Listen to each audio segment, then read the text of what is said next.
মাতরম ভগৎ মোল্লা জিন্দাবাদ বন্দে মাতরম বন্দে মাতরম জেনে গেল মানুষের সংগ্রাম ভগৎ মোল্লা ওয়েলকাম ওয়েলকাম ওয়েলকাম দাদা আপনি এগিয়ে চলুন আমরা আপনার সাথে আছি আপনারা চেয়ারে বসে বসে দাদা আপনি এগিয়ে চলুন আমরা আপনার সাথে আছি আচ্ছা ভগৎ মোল্লা জিন্দাবাদ ভগৎ মোল্লা জিন্দাবাদ চেয়ার ফাঁকা আছে তৃণমূল কংগ্রেস জিন্দাবাদ আর মঞ্চে যারা আছে অভিষেক ব্যানার্জি জিন্দাবাদ ভগৎ মোল্লা জিন্দাবাদ ভগৎ মোল্লা মহাশয় আমাদের মধ্যে উপস্থিত হয়েছে সবাই মিলে একবার করতালি দিয়ে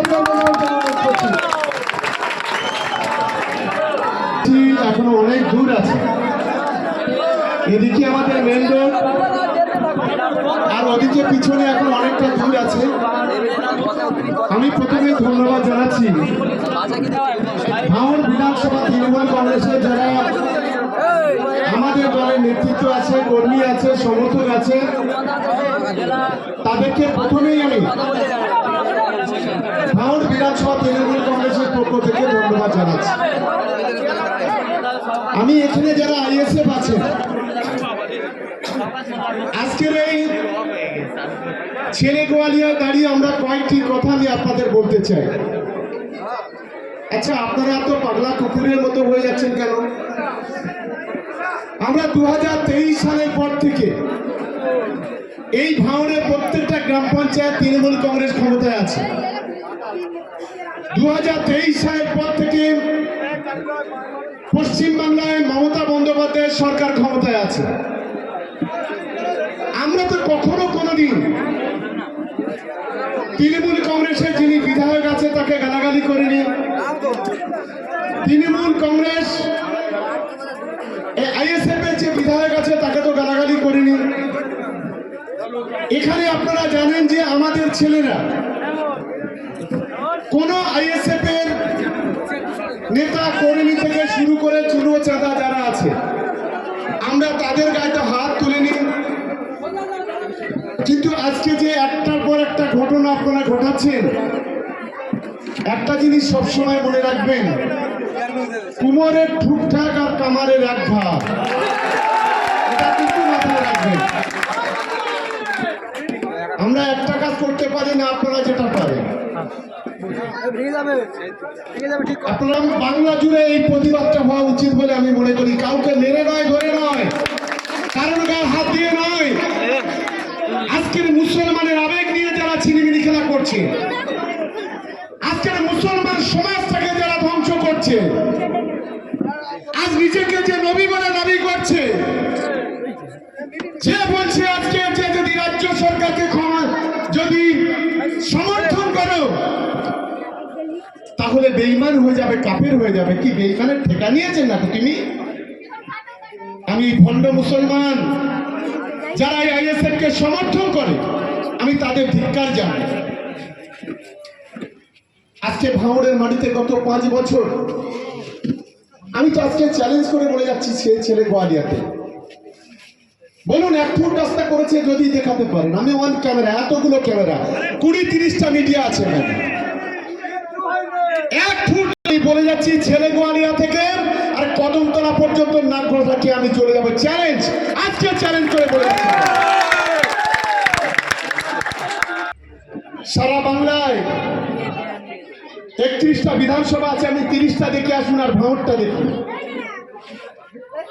আপনি আপনার হুজুরের বড় ভাই, বড় কমরেড একদিন জলসা করছেন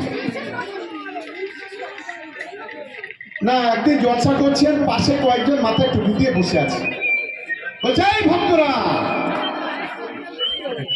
আমি যদি তোদের বিজেপি ভোট দিতে বলি কারা দিবে হাত তোল। একজন ভক্ত দেখলাম দু হাত তুলে, তাই ভাবতেই পারছি না কি, ভাবতেই পারছি না কি নোংরামো কাজ চলছে।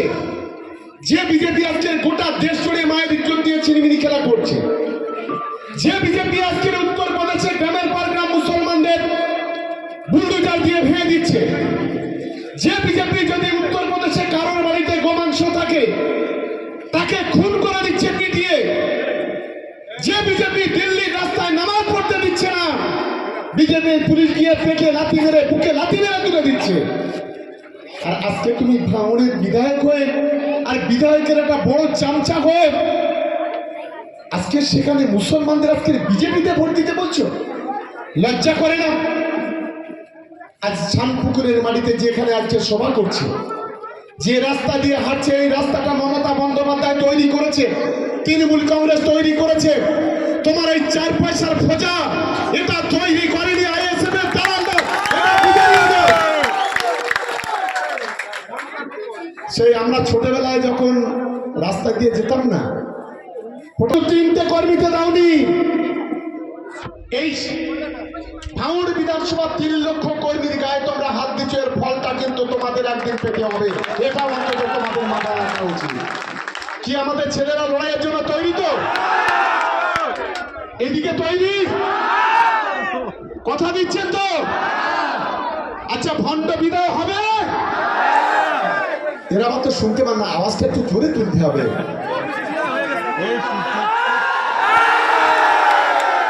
এই আওয়াজটা চাই। আচ্ছা, আমি এখানকার আপনার হুজুরকে বলুন না ভাঙড়ে কেন? নিজে যে মাটিতে জন্মগ্রহণ করেছে, যে মায়ের দুধ খেয়ে বড় হয়েছে, যে হাওয়া খেয়ে বড় হয়েছে, যে জল খেয়ে বড় হয়েছে, সেই জাঙ্গিপাড়া বিধানসভা পুরপুরাছড়ি। আমি আজকে ভাঙড়ের এই ছেলে গোয়ালিয়ার হাজার হাজার মানুষের সামনে বলে যাচ্ছি, ও কেন? ওরা যে দুজন 2 ভাই আছে, আর যদি কেউ সঙ্গে থাকে আমি জানি না কি আছে না আছে। যদি জাঙ্গিপাড়ার বিধানসভা জিততে পারে, জাঙ্গিপাড়ার অঞ্চলটা জিততে পারে, ব্লকটা যদি জিততে পারে, আমি বুথের বলে ছোট করছি না, আমি কথা দিচ্ছি আজকে আমি তৃণমূল কংগ্রেসটা আর কোনোদিন করবো না, আইএসএফ বা বিজেপিতে নাম লিখে দেবো। কি ঠিক বলছি তো নাকি? গায়ে মানে না, আপনি বলুন। দালালি করছি পারছো না, সেখানে ভাঙড়ের মানুষের রক্ত নিয়ে ছিনিমিনি খেলা করছো। আমাদের বলে বহিরাগত। কিছু 2-1টা জানোয়ার মিডিয়া আছে, ইউটিউব, আমি তাদের বলি, আর এই দক্ষিণ 24 পরগনা জেলার মাটিতে আমরা জন্মগ্রহণ করেছি। এই দক্ষিণ 24 পরগনা বাইরে ভাঙড় নয়, এই দক্ষিণ 24 পরগনা বাইরে ক্যানিং নয়, এই দক্ষিণ 24 পরগনা বাইরে কুন্তলি নয়। হুগলিতে একটা দালাল ধরে নিয়েছে 5 বছর, আর ভাঙড়টাকে শেষ করে দিয়েছে। 4-4টে ছেলে আমাদেরকে খুন করেছে এই আইএসএফ এর সমাজ বিরোধীরা। আচ্ছা, আমাদের ছেলেকে খুন করার কোনো আপত্তি নেই, কেন ভোট গণনা 3-3টে মানে পুলিশকে ঘিরে নেওয়া হয়ে গুলি চালানো হয়েছিল? কেন পুলিশের গুলিতে 3 জন মারা গেল? সেই 3 জনের পরিবার কি আর কেমন আছে আপনি দেখেছেন? গত কদিন আগে, বোধহয় 4 দিন আগে, আমি ভোগালী 2-তে গেছিলাম। একজন বোন দেখি বাচ্চা করে নিয়ে আসলো। একজন বললো আমার স্বামী ওই আইএসএফ এর লোকেরা সেদিন মৃত্যুর মুখে ঠেলে দিয়েছে, আজ আমি পুরো অসহায়, আজ আমার কিছু নেই। কোনোদিন যায়নি, খামে করে চিঠি যায়, খামে করে প্রেমপত্র যায়। হ্যাঁ, উনি আবার প্রেম করতেও ভালোবাসে।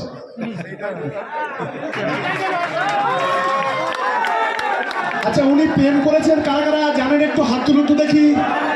এদিকে ওই মাঝখানে কেউ জানে না নাকি? হাত উঠছে না। আপনি বলেছেন বছরে 1 কোটি টাকার কাট করে আপনি ভাঙড়ের মানুষের জন্য ক কোটি টাকা 5 বছরে খরচ করেছেন। আপনি আমার বিরুদ্ধে মানহানি মামলা করেছেন, তাহলে বিলকির যখন চেষ্টা করলো সেই এফআইআরটা আপনি চ্যালেঞ্জ করলেন না কেন? যে ওই মেয়েটা আমাকে ফাঁসানোর জন্য চেষ্টা করছে। আপনি 3 বছর ধরে তার সঙ্গে সম্পর্ক রাখলেন, 3 বছর পরে তাকে টক বলে ফেলে দিলেন, খুলি বলে ফেলে দিলেন। আপনি তো একজন বিধায়ক।